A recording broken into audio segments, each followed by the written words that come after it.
Assalamualaikum warahmatullahi wabarakatuh. Selamat pagi anak-anak. Bagaimana kabarnya hari ini? Nah, kita kembali lagi ya pada pelajaran ilmu pengetahuan sosial. Di sini kita akan membahas tentang fungsi dan lembaga sosial.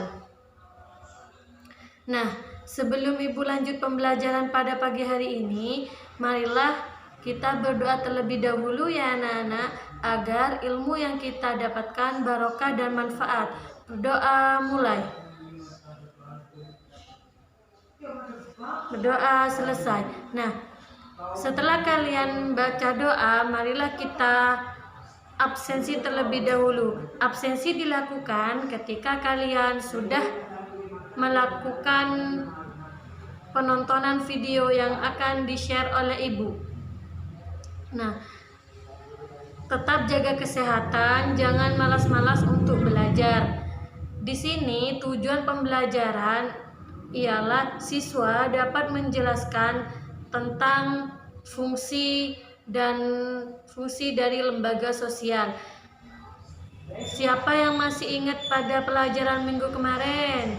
Benar sekali. Pelajaran tentang minggu kemarin tentang pengertian dari lembaga sosial. Di sini siapa yang masih ingat tentang pengertian dari lembaga sosial? Ya, benar sekali. Pengertian dari lembaga sosial ialah suatu norma atau kaidah yang dibentuk berdasarkan tujuan dan fungsi tertentu dalam suatu masyarakat. Jadi, dalam suatu masyarakat jika tidak mempunyai fungsi dan tujuan, maka tidak akan terbentuk lembaga sosial. Kita lanjut pada materi hari ini ya anak-anak. Silakan disimak video berikut ini.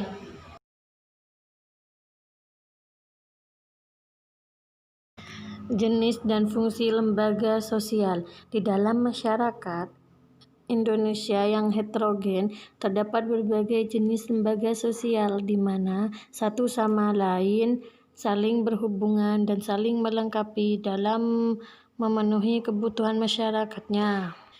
Hubungan lembaga sosial memiliki ketidakcocokan, antara lain seperti merokok, karena merokok tersebut berdampak pada masalah kesehatan, berbeda dengan lembaga ekonomi yang menekankan kepada norma yang berbeda. Adapun fungsi dari lembaga sosial, yang pertama, memberikan pedoman pada anggota masyarakatnya. Nah, di sini bermaksud untuk menjaga sikap atau tingkah laku dalam menghadapi masalah-masalah yang muncul atau berkembang di lingkungan masyarakatnya.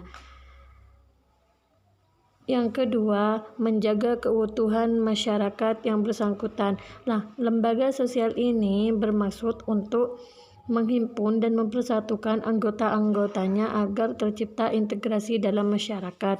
Yang ketiga, memberikan pedoman kepada masyarakat untuk mengadakan sistem pengendalian sosial atau kontrol sosial. Artinya, lembaga sosial ini sebagai sistem pengawasan masyarakat terhadap tingkah laku anggota masyarakatnya.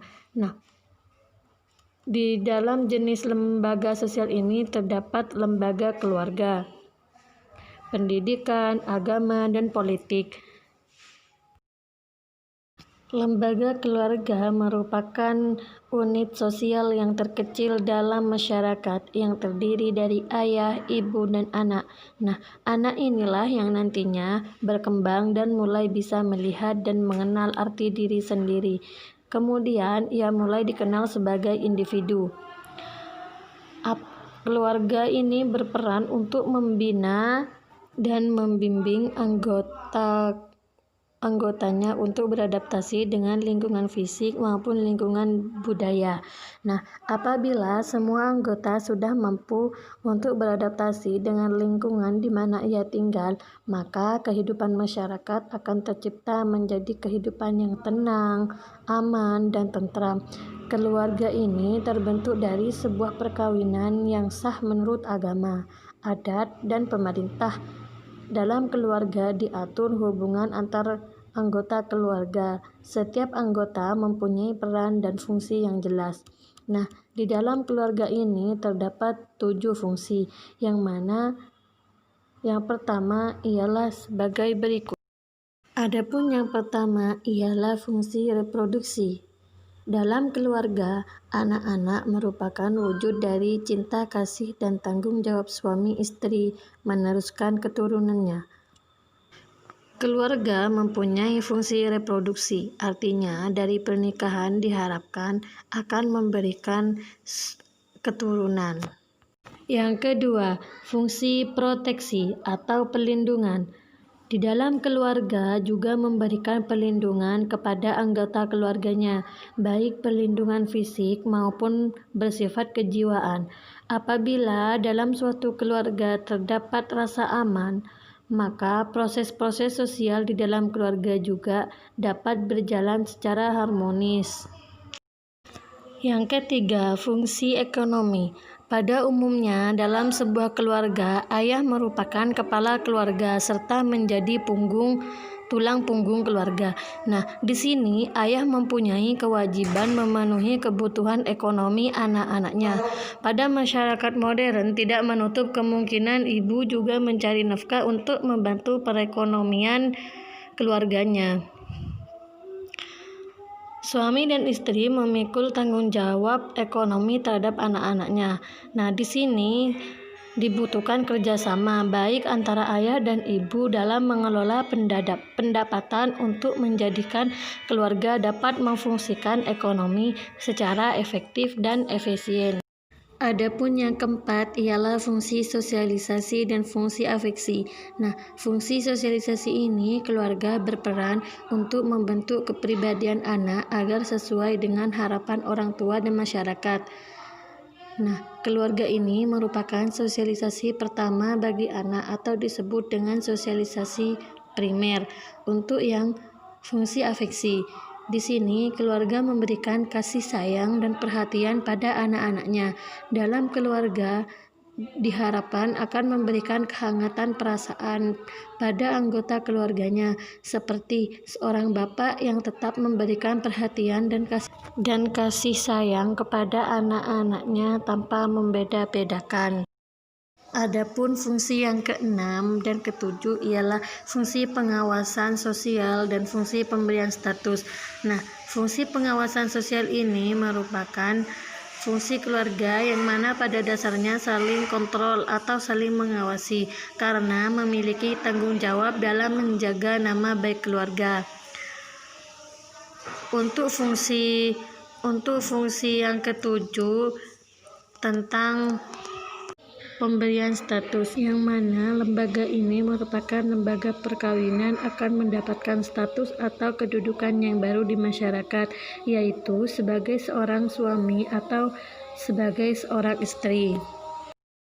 Nah, untuk yang terakhir tentang kesimpulan. Adapun kesimpulan pada pertemuan hari ini ialah fungsi dari lembaga sosial itu memiliki 3 fungsi. Yang pertama itu tentang memberikan pedoman pada anggota-anggota masyarakat, menjaga keutuhan masyarakat yang bersangkutan, dan memberikan pedoman kepada masyarakat untuk mengadakan sistem pengendalian sosial.